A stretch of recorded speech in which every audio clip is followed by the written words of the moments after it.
سیدنا معاویہ رضی اللہ عنہ کی بحث کوئی آج سے شروع نہیں ہوئی۔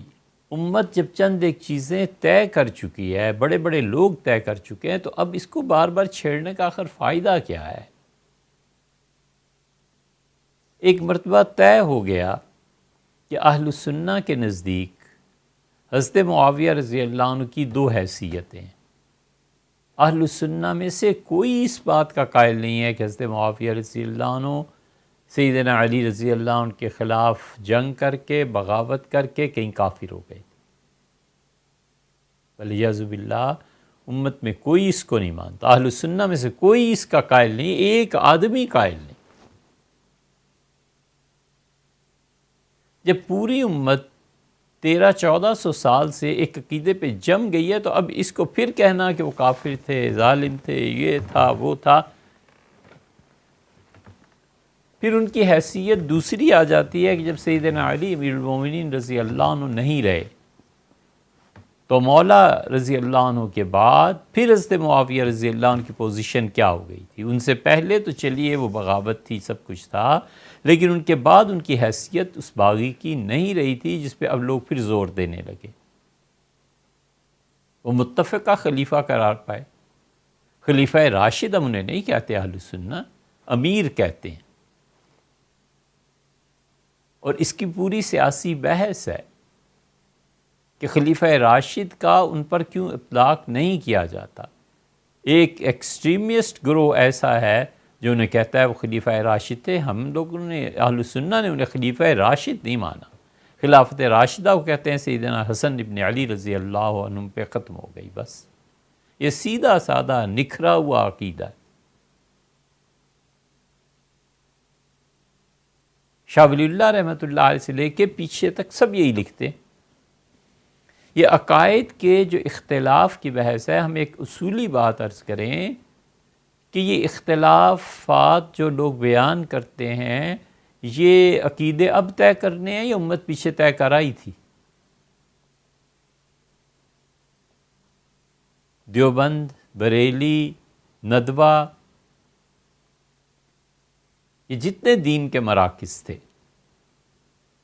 ان کے بڑے بڑے لوگ اس بحث میں پڑے ہوئے ہیں۔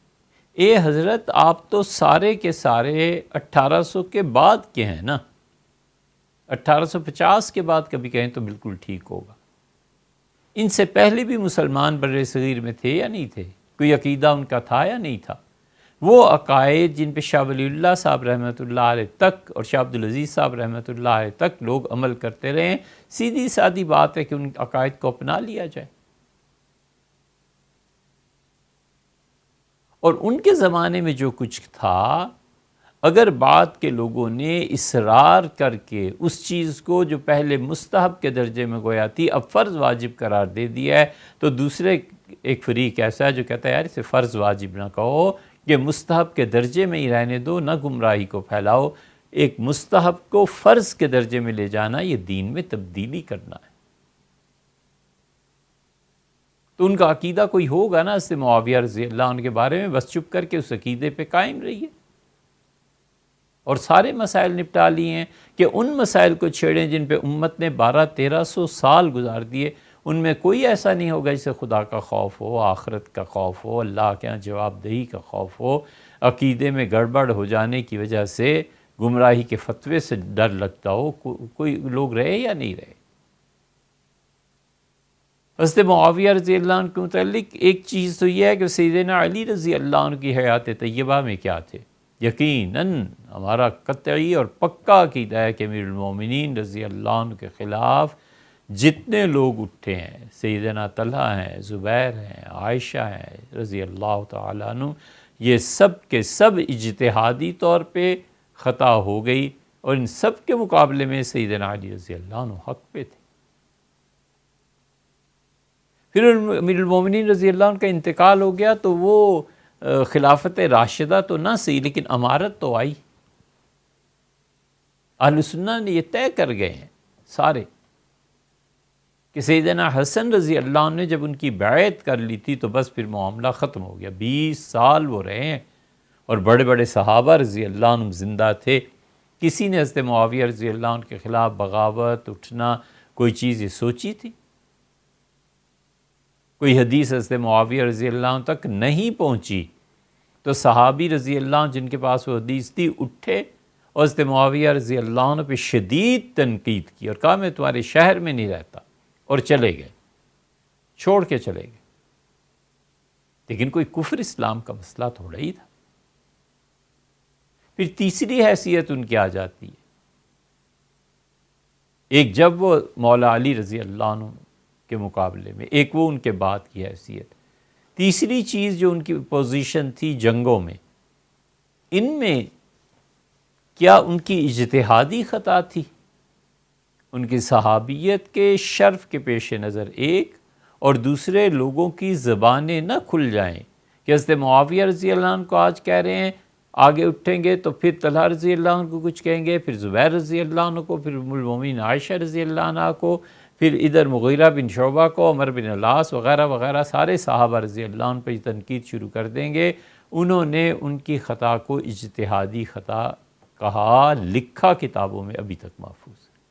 اس سلسلے میں بالکل کھرا عقیدہ، بالکل صاف ستھرا عقیدہ، ہم نے جن بزرگوں کی زیارت کیا ان میں قاضی مظہر حسین صاحب رحمۃ اللہ کے چکوال والے، انہوں نے بالکل جو عبارت عقیدے میں لکھی، صاف صاف اہل السنہ کی عبارت لکھی حضرت رحمۃ اللہ علیہ۔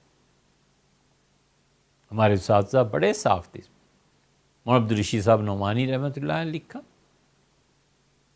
اور اس کے بالکل دوسری طرف ناسبیت آ جاتی ہے، سیدنا علی رضی اللہ عنہ معاذ اللہ استغفر اللہ، ان کے متعلق نازیبا کلمات کہنا، حسین ابن علی رضی اللہ عنہ کی قیادت کو کربلا میں جو کچھ ہوا ہے اس واقعے کو گمراہی قرار دینا، پھر یہی آگے چلتا ہے تنصیب اور نسب اور ناسبی، پھر سیدنا طلحہ اور زبیر رضی اللہ عنہ وغیرہ کے متعلق، اور پھر آگے چلتے ہیں تو حضرت عائشہ ام المومنین رضی اللہ عنہا کی عمر زیر بحث آتی ہے۔